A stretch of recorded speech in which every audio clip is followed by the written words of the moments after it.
Hello everyone, welcome back to my channel. কেমন আছো তোমরা? আশা করছি সবাই খুব ভালো আছো, আর আমরাও খুব ভালো আছি। তো আজকে হচ্ছে শুক্রবার, আর সকাল থেকে যা যা কাজকর্ম করলাম সেটাই তোমাদের সাথে শেয়ার করছি। আর আজকে কিন্তু একটু তাড়া আছে, তার কারণ হচ্ছে একটু বাইরে বেরোবো। তো কোথায় যাব সেটা তোমরা ভিডিও দেখলেই বুঝতে পারবে। তো আশা করি তোমাদের ভিডিওটা ভালো লাগবে, আর যদি ভালো লাগে তাহলে কিন্তু প্লিজ লাইক কমেন্ট করতে ভুলো না, আর চ্যানেলটিকে সাবস্ক্রাইব করতেও ভুলো না। যদি তোমার আমার হচ্ছে এই ডেইলি লাইফস্টাইলগুলো তোমাদের ভালো লাগে তাহলে প্লিজ চ্যানেলটিকে সাবস্ক্রাইব করে নিও। তো সকালবেলা উঠে তো আশিপাশি কাজ করে নিয়েছি, বাবুকে স্কুলেও পাঠিয়ে দিয়েছিলাম। তো তারপরে হচ্ছে সংসারে এখন বাকি যা কাজ আছে সেগুলো করে নিচ্ছি। তো সবার প্রথমে আগে বিছানাটা তুলে নিচ্ছি, আর তারপরে একটু কাপড় চাপড় এদিকে এলোমেলো হয়ে আছে, তো সেগুলো গুছিয়ে নিচ্ছি। আর জানোই তো, ছোট বাচ্চা থাকলে কাপড় জামা ঘর বাড়ি সবসময় এলোমেলোই থাকে, তো সেটা আর করার কিচ্ছু নেই। তো বাবু এই যে স্কুলে যাওয়ার পরে কিন্তু তারপরে আমি সব কিছু গুছিয়ে নিই। তো এবার রান্নাঘরটা একটু হলো বাসনগুলো যেগুলো আছে সেগুলো গুছিয়ে নিয়ে আর গ্যাসটা মুছে নেব। আর আগের দিন তো বাসনগুলো মেজে রেখেছিলাম রাত্রেবেলা, কিন্তু ওই গ্যাসটা আর মোছা হয়নি।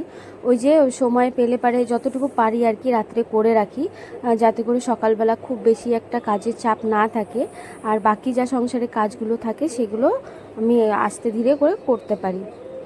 তো আজকে ভিডিওটা হচ্ছে আমি সকালবেলা ভয়েস ওভার দিচ্ছি, ভিডিওটা এডিট করছি। কারণ হচ্ছে রাত্রেবেলা না ওই শরীরটাও খুব একটা ভালো নেই, সর্দি লেগেছে, ঠান্ডা লেগেছে। তো রাত্রেবেলা ঘুমিয়ে পড়েছিলাম বলে ভিডিওটা এডিট করতে পারিনি। আর আমার ছেলে কিন্তু এখন টিভি দেখছে আর আমি ভিডিওটা এডিট করছি। আর মনে হয় ব্যাকগ্রাউন্ডে একটু সাউন্ড আসবে, তো প্লিজ তোমরা একটু ম্যানেজ করে নিও, কারণ সকালবেলা ভিডিওটা এডিট করছি তো তার জন্য। আর ভিডিওটা এখন এডিট না করে যদি আপলোড না করি তাহলে তো আর আজকে ভিডিওটা আপলোড করা হবে না। তো তার জন্য সকালবেলা এখন এডিট করে নিচ্ছি। তো যাই হোক, দেখো বাসনগুলো গুছিয়ে নিয়েছি, এখন রান্নাঘরটাও হলো পরিষ্কার করে নেব। আর শরীরটাও জানো তো খুব খারাপ হয়ে গেছে। এক তো বৃষ্টিতে ভেজা হচ্ছে, মানে ওই কাপড় জামা তুলতে গিয়ে হয়তো হালকা ভিজে যাচ্ছি, আর তারপরে গরমটাও খুব। সারা রাত ফ্যান চালাচ্ছি, মশারি টানাচ্ছি না, এত গরম লাগছে। তো যার কারণে না সর্দি লেগে গেছে, আর আমার ছেলেরও কিন্তু ঠান্ডা লেগে গেছে। তো যাই হোক, শরীরটা খুব বেশি একটা ভালো নেই, কিন্তু সংসারের কাজগুলো তো করতেই হবে, করার কিচ্ছু নেই। তো এক এক করে এখন কাজগুলো করে নিচ্ছি খুব তাড়াতাড়ি করে, কারণ হলো বাইরে একটু বেরোবো। তো সেটা হচ্ছে কোথায় যাব তোমরা ভিডিও দেখো, দেখলেই বুঝতে পারবে। আর সকালবেলাই হলো আমার কাজের চাপটা প্রচুর পরিমাণে থাকে, তারপরে কিন্তু ওই সব কাজ হওয়ার পরে কিন্তু তারপরে মোটামুটি ফ্রি থাকি। সেরকম একটা সারাদিনে কাজ থাকে না, মানে ওই ধরো দুপুর থেকে আর সেরকম কাজ থাকে না। কাজ থাকে, তবে ওই নিজে থেকে করি না, যেটা করতে লাগে সেটাই করি। কারণ হলো এই সংসারের পিছনে না তুমি দিন রাত 24 ঘন্টা লেগে থাকলেও কিন্তু কাজ আর শেষ হয় না। তো যতটা করার দরকার বা যা যা করার দরকার সেটাই করে নিই। আবার দু এক সময় মন চাইলে পারে এক্সট্রা কাজও করে নিই। তো এইভাবে করেই কিন্তু আমি কাজগুলো করি। আর একটু দুদিন থেকে একটু ব্যস্তও আছি, তো সেরকমভাবে না ভিডিও করতে পারছি না। আর হলো তার মধ্যে মধ্যে যতটুকু করে পারছি তোমাদের সাথে ভিডিও শেয়ার করছি। তো আশা করি কেমন লাগছে ভিডিওগুলো তোমরা কমেন্ট করে জানাবে। আর হ্যাঁ, এখনও পর্যন্ত যারা ভিডিওটা দেখছো এখনও লাইক করোনি, তো প্লিজ লাইক করে দিও যদি তোমাদের ভালো লাগে। ভিডিও দেখে কিন্তু অনেকেই দেখি হচ্ছে লাইক করে না বা কমেন্ট করে না। তো যদি ভিডিও ভালো না লাগে প্লিজ সেটাও কমেন্ট করো যে হ্যাঁ তোমার ভিডিও ভালো লাগেনি, বা তোমার ভিডিওতে এটা ভালো পছন্দ হয়নি, তো সেটাও কমেন্ট করো। আর যদি ভালো লাগে যে হ্যাঁ ভিডিও ভালো লেগেছে, তো সেটাও কিন্তু কমেন্ট করে দিও। তো এই যে রান্নাঘরটা কিন্তু দেখো পরিষ্কার হয়ে গেছে, বেসিন টেসিন সব পরিষ্কার করে নিলাম, আর গ্যাসটাও মুছে নিলাম, সব আর কি পরিষ্কার হয়ে গেছে। আর তারপর হচ্ছে কাপড়ও ধুবো। তো এক বালতির মতন কাপড় ভিজিয়ে রেখেছি, আর ছোট বাচ্চা আছে বাড়িতে, তো যার কারণে প্রত্যেক দিন কিন্তু কাপড় ধুতেই হয়, এটা স্কিপ করাই যায় না। তো আজকে যেহেতু হলো শরীরটাও ভালো নেই, তো ভাবলাম যে খুব বেশি একটা কাপড় ধুবো না। তো এখন হলো ঘড়িতে 10টা বাজতে 10 মিনিটের মতন বাকি। তো ছেলেকে ওইদিকে আনতে যেতে হবে। আর বড় আজকে সকালবেলা কাজে বেরোতে পারিনি, তার কারণ হচ্ছে গাড়িটারও একটু সমস্যা হয়েছিল। তো ও গাড়িটা নিয়ে গ্যারেজে গিয়ে ঠিক করে নিয়ে আসলো, তো তখন ওই 10টার মতন বেজে গেছে। তো আবার বাবুকেও আনতে যেতে হবে, আর আমিও একটু বাইরে বেরোবো। তো সব মিলিয়ে ভাবলাম যে তাহলে একবারেই সব কিছু মানে ও বেরোক, আমাকে সেই কাজের থেকে নিয়ে এসে আর বাবুকে স্কুল থেকে নিয়ে এসে তারপরে ও যাবে, খাওয়া দাওয়াটা সেরে তারপরে যাবে। আর যেহেতু 10টা বেজে গেছে, তো খুব তাড়াহুড়ো করছিলাম, কারণ 10:30 পৌনে 11টার মধ্যে ছেলেকে আবার ছুটি দিয়ে দেবে, তো ওকেও আবার নিতে যেতে হবে। তো এখন এই যে ঘরটা হলো ঝাড় দিয়ে ঘরটা মুছে নেব, তো তারপরে হচ্ছে স্নান পুজো করে নেব। আর আমি ঘরটা ঝাড় দিতে দিতে দেখলাম যে আমার বড় চলে এসছে, ওই যে গাড়িটা হলো খারাপ হয়ে গেছিলো, তো এসে বললো যে গাড়িটা এরকম প্রবলেম হয়েছে, তো ওটা আবার হলো সারাতে নিয়ে গেল, নিয়ে এসেছে। তো আমি বললাম যে যেহেতু 10টা বেজে গেছে তাহলে আর কিছুক্ষণ ওয়েট করো। তো যাই হোক, তারপরে ঘর ঝাড় দিয়ে ঘর মোছা তো হয়ে গেছে। তো তারপরে এই যে দেখো পুজো দিয়ে দিয়েছি, আর হলো পুজোর ভিডিওটাই হলো তোমাদের সাথে সব মানে ভিডিওতে সবার প্রথমে শেয়ার করলাম, কারণ ওই ভিডিওতে শুরুতেই হলো বিছানা তোলা বা হচ্ছে ঘর ঝাড় দেওয়া কেমন একটা লাগে না, তো তার জন্য ভাবলাম আগে পুজোর ভিডিওটা একটু ভিডিওর প্রথমে দিই, তাহলে আর কি ভালো লাগবে।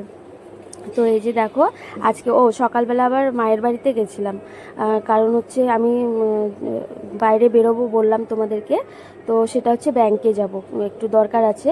তো মায়ের বাড়িতে গেছিলাম, তো সেখান থেকে গিয়ে দেখো এই যে ফুল নিয়ে এসেছি, নিয়ে এসে পুজো দিয়েছি। আর লাইটটাও কিন্তু ভালোই আছে, মানে ভেবেছিলাম লাইটটা খারাপ হয়ে যাবে, মন্দিরের লাইটটা, তো এখনও দেখি ভালোই জ্বলছে আর কি। তো এই যে দেখো আমার কিন্তু পুজো দেওয়া কমপ্লিট হয়ে গেছে।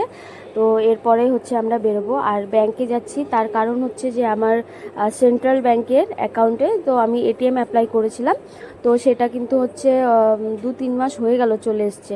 আমাকে ব্যাংকের থেকে ফোন করেই যাচ্ছে, কিন্তু আমার সময় হচ্ছে না বা ভুলে যাচ্ছে, এরকম করে না একদমই সময় হচ্ছিল না। তো আগের দিনও ব্যাংকের থেকে ফোন করেছিল যে আপনার হলো এটিএম কার্ডটা নিয়ে যান, নাহলে কিন্তু ব্যাংকে বেশি দিন রাখা যাবে না। তো আমি ভাবলাম যে না, আজকে যেতেই হবে আর এটিএমটা নিয়ে আসতে হবে। তো এই যে দেখো 11:15 মতন বেজে গেছে, এখন কিন্তু ছেলেকে স্কুল থেকে নিয়ে তারপরে হচ্ছে আমরা ব্যাংকে যাব। আর আমি এদিকে রেডি হয়ে গেছি আর আমার বর শুয়ে আছে, তো এখনই হচ্ছে আমরা বেরোবো। আর এখানে ভাতটা করে নিয়েছি, আর এসে হচ্ছে রান্না করব। তো ভাতটা আগে করে নিলাম, কারণ ছেলে আর বর তো এসে আবার খাওয়া দাওয়া করবে, আর বর খাওয়া দাওয়া করে তারপরে যাবে। তো ফ্রিজ থেকে মাছ বের করে জল দিয়ে ভিজে রেখেছি, বরফটা যাতে গলে যায় আর মাছটা যাতে নরম হয়, না হলে না ওই বরফওয়ালা মাছ রান্না করলে কিন্তু একদমই স্বাদ লাগে না। তো তার জন্য ভিজিয়ে রেখেছি, আর ঘরের মোটামুটি সমস্ত কাজ হয়ে গেছে। তো এখন হচ্ছে আমরা দুজনে মিলে বেরিয়ে পড়বো। আর বাইরে হলো বৃষ্টি হচ্ছে, সারা রাত ধরে বৃষ্টি হয়েছে আর সকাল থেকেও বৃষ্টি হচ্ছে। তো এই যে জামা কাপড়গুলো আছে সেগুলো ধুয়ে এই পাশে আর ওই ছাদের নিচে হলো মেলে দিয়েছি। তো পরে দুপুরবেলা হালকা পাতলা একটু রোদ উঠেছিল, সেটাও আবার বাইরে গিয়ে হলো কাপড়গুলো মেলেছিলাম। তো দেখো বৃষ্টির দিন মানে কিছুই ভালো লাগছে না, জানো তো, কাজ করেও শান্তি পাচ্ছি না, সব দিকে ভিজা ভিজা, কিচ্ছু ভালো লাগছে না। তো যাই হোক, আমিও রেডি হয়ে গেছি, এখন বেরোবো। রেডি বলতে কি, ওই চুড়িদারটা খালি পরে নিয়েছি আর মাথাটা আছড়ে সিঁদুর পরেছি, ব্যাস এতটুকুই রেডি। তো এই যে হচ্ছে আমার সেন্ট্রাল ব্যাংকের হচ্ছে পাসবুক, তো এটা নিয়ে এখন আমরা দুজনে চলে যাব।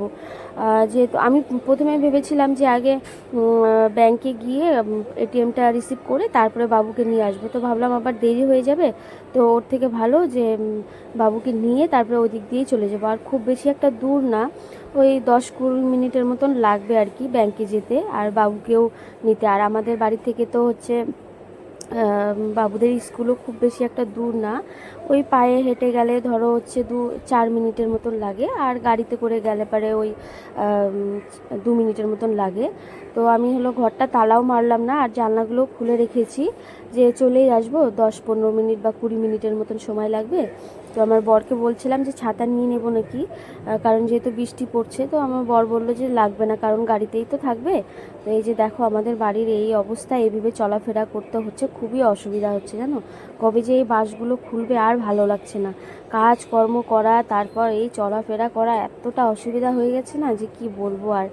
তো এই যে এখন আমরা দুজনে বেরিয়ে পড়বো, আর এই যে ওয়েদারটা দেখো কীরকম, মনে হচ্ছে যে একদম মরা মরা একটা দিন, একদমই ভালো লাগছে না। তো এখন আমরা দুজন কিন্তু চলে যাচ্ছি হলো বাবুকে নিতে আর ব্যাংকে কাজটা আর কি করতে। আর আগের দিন রাতে কি হয়েছে জানি না, আমার ডান হাতটা খুবই যন্ত্রণা, খুবই ব্যথা ছিল, মানে একদম অসহ্য একটা ব্যথা। সেই সকালবেলাও কিন্তু আমি 7টার সময় ঘুম থেকে উঠতেই পারছিলাম না, সারা রাত সেইভাবে ঘুমাতে পারিনি। হাতে এত ব্যথা ছিল, কেন হঠাৎ হাতটা এত ব্যথা করছিল বুঝতে পারলাম না। তো ভিক্স লাগিয়েছিলাম, বাম লাগিয়েছিলাম, তারপরেও ব্যথা কমছিল না। ওইভাবে করেই কিন্তু সংসারের কাজগুলো করছি। কারণ হচ্ছে করার মতন তো আর কেউ নেই, হেল্পিং হ্যান্ড তো নেই আমার, বা বাড়িতেও সেরকম কেউ নেই যে আমাকে একটু হেল্প করে দেবে। আর ছোট বাচ্চা নিয়ে কোন কাজটাই বা ফেলে রাখবো, আর কাজ ফেলে রাখলেও কিন্তু একদমই ভালো লাগে না, নিজেরই মনটা একদম অশান্তি অশান্তি লাগে। তো এই যে দেখো আমাদের বাবুদের স্কুলের গলিতে চলে আসলাম।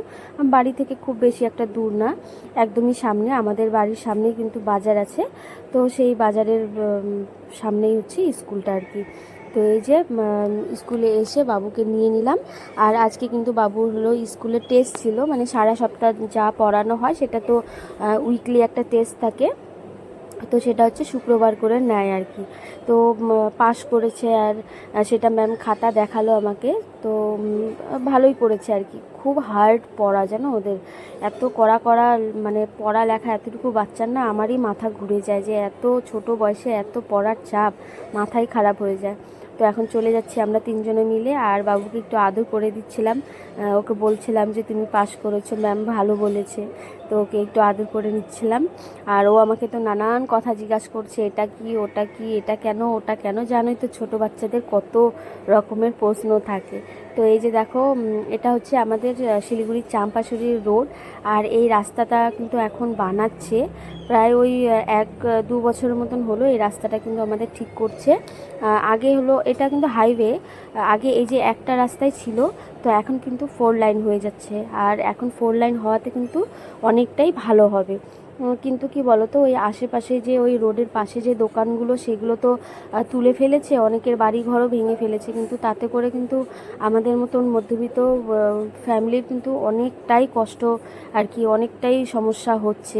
কিন্তু ওই রাস্তাটা হয়ে যাওয়ার পরে হয়তো গভর্নমেন্ট থেকে কোনো একটা ব্যবস্থা নেবে এই দোকানপাটগুলো করার জন্য, মানে তাদেরকে বসতে দেওয়ার মতন সেরকম হয়তো জায়গা দেবে। তো যাই হোক, দেখো আমি কথা বলতে বলতে চলে এসেছি ব্যাংকে, আর এসে কিন্তু এটিএমটাও নিয়ে নিলাম। আর খুব সকালবেলায় এসেছি তো খুব বেশি একটা ভিড় ছিল না। তো এখন হচ্ছে বাড়ি চলে যাব। তো 11টা 10-20 মতন এরকম হয়তো বাজে তখন। তো এখন এই যে চলে যাচ্ছি। আর আমার ছেলে ওই বাজারের আশেপাশে দোকান দেখে না ও ফল খাবে।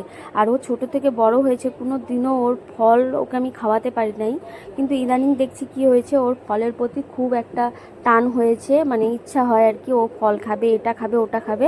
তাও আবার কি জানো তো, ওই সব দামি দামি ফল, যেমন কি ব্লুবেরি, তারপরে হচ্ছে মানে ওই অ্যাভাকাডো, হ্যাঁ, যেগুলো সব থেকে দামি দামি ফল সেগুলো নিয়ে ওর জিদ যে এটা খাবো ওটা খাবো, ওই যে কার্টুনে দেখে আর কি। আর ফলের দোকানগুলো দেখে ও বারবার বলছে আমাকে এই ফল কিনে দাও, ওই ফল কিনে দাও। তো এই যে লাল লাল যে সে চায়না যে আঙ্গুরগুলো সেগুলো খাবে, ও সেটা নিয়ে জিদ ধরছিল। তো কিনে দিলাম আর কি। আর ওর বাবাকে বলছিল যে রাতে আমার জন্য অ্যাপেল, গোয়াভা, তারপর হচ্ছে বেরিস এগুলো নিয়ে আসবে। আর জানো তো এই ব্লুবেরিজ, তারপর হচ্ছে অ্যাভাকাডো, তারপর হলো ড্রাগন ফল, এগুলো কিন্তু খুব দাম। আর এগুলো আমি জানি না, এখনও খাইনি, কিন্তু ড্রাগন ফলটা খেয়েছি। এত মানে বিচ্ছিরি খেতে, আর তারপরে এত দাম কি করে নেয় জানি না, হয়তো বিদেশিরা খায় বলে এতটা দাম নেয়। তো তারপরে এই যে দেখো আমরা তো চলে আসলাম বাড়িতে। আর এই যে বাবু নিয়েছে এই আঙ্গুর ফলগুলো। ও কিন্তু ছোটো থেকে আঙ্গুরটা খুব পছন্দ করে, কিন্তু আঙ্গুরটা ওকে খুব বেশি একটা দিই না। আর এসেও দেখছি আমার কিন্তু ধূপকাঠি আর প্রদীপটা জ্বলছিলই, খুব বেশি তো সময় লাগেনি। তো এখন হচ্ছে ছেলেকে ড্রেস চেঞ্জ করিয়ে, আর নিজে ড্রেস চেঞ্জ করে হাত মুখ ধুয়ে এখন হচ্ছে ওদের দুই মা, বাবা আর ছেলেকে খাবার দিয়ে দিব। আগের দিনের তরকারি কিন্তু অনেকগুলোই ছিল। তো তারপরে হচ্ছে বাবুর জন্য একটা হলো ডিম ভেজে নিলাম খালি লবণ দিয়ে আর কি, অমলেট করে নিলাম। আর হচ্ছে এই যে দেখতে পাচ্ছ এখানে কিছু সবজি, এখানেও কিছু সবজি, তো এখনকার মতন হয়ে যাবে সকালবেলা। তো আর হচ্ছে বরের জন্য ডিম ভেজেছি ওই পেঁয়াজ লঙ্কা দিয়ে। আর এই যে ডালটাও গরম করে নিচ্ছি। আর হলো ভাতটা তো করে রেখেই গেছিলাম, তো এখন হচ্ছে খেতে দিয়ে দেবো। আর এদিকে দেখো স্যালাড কেটে নিয়েছে, শশা। আমার বর কিন্তু স্যালাড ছাড়া একদমই ভাত খেতে পারে না, ওকে তরকারি না দিলেও হয়, ওকে যদি একটু স্যালাড আর লবণ দিয়ে ভাত দেওয়া যায় ও কিন্তু সেটা দিয়ে খেয়ে নিতে পারে, কিন্তু ও স্যালাড ছাড়া একদমই খেতে পারে না। তো তারপরে এই যে দেখো ডিম ভাজা হয়ে গেছে। আর ডালটা গরম করেছিলাম ঠিকই, কিন্তু খেতে পারেনি কারণ নষ্ট হয়ে গেছে। কি জানি বৃষ্টি হচ্ছে আর গরমটাও প্রচুর, তারপরেও কেন জানি না তরকারিটা নষ্ট হয়ে গেছে।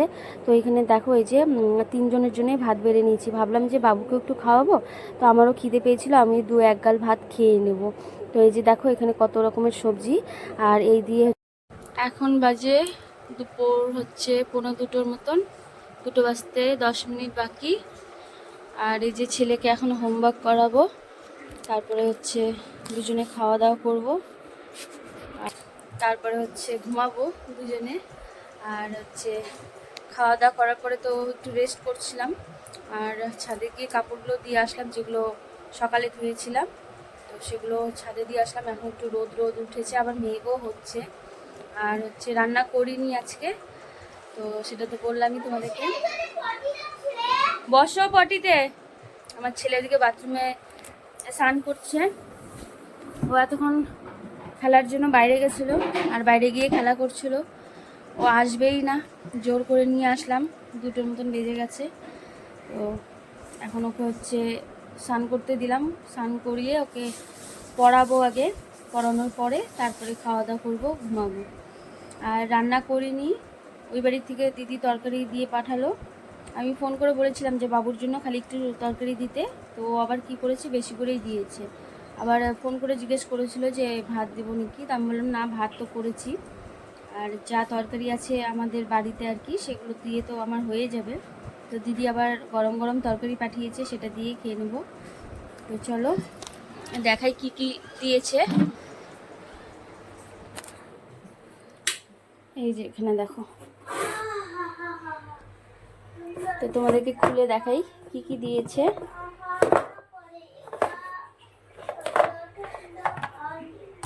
এই যে এটা হচ্ছে ডালের বড়ার পকোড়া, আর এখানে কি করেছে, ডাল, খুলতে পারছি না, এখানে দিয়েছে ডাল, আর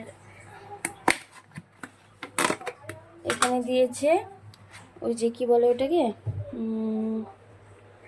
শলা কচু যে আছে, শলা কচু হচ্ছে কালো চানা দিয়ে করেছিল। যেহেতু আমার দিদিরা নিরামিষ খায়, তো তার জন্য কিন্তু সব নিরামিষ আর কি। আমার জামাইবাবু নিরামিষ খায়, তো আজকে তো জামাইবাবু চলে গেল খাওয়া দাওয়া করে টিফিন নিয়ে। আর এখানে রয়েছে কলার মোচা, তো এই দিয়ে এখন খাবো। আমাদের দুজনের হয়েও বেশি হয়ে যাবে, দেখে তো মনে হচ্ছে খুব টেস্টি হচ্ছে। আর আমার দিদি হলো নিরামিষ রান্নাটা খুব ভালো করে। আর আমাদের তো ভাত আছেই, তো মাছটা আবার ফ্রিজে রেখে দিয়েছি, ওটা রাতে রান্না করব। তো এই হচ্ছে দুপুরের আজকে খাওয়া দাওয়া। তো খাওয়া দাওয়া করে বাসনগুলো ধুয়ে নিই একবারে, দুপুরে খাওয়া দাওয়া করে তারপর সব বাসন একবারে মেজে নেব। দাঁড়াও হাতটা ধুয়ে নিই।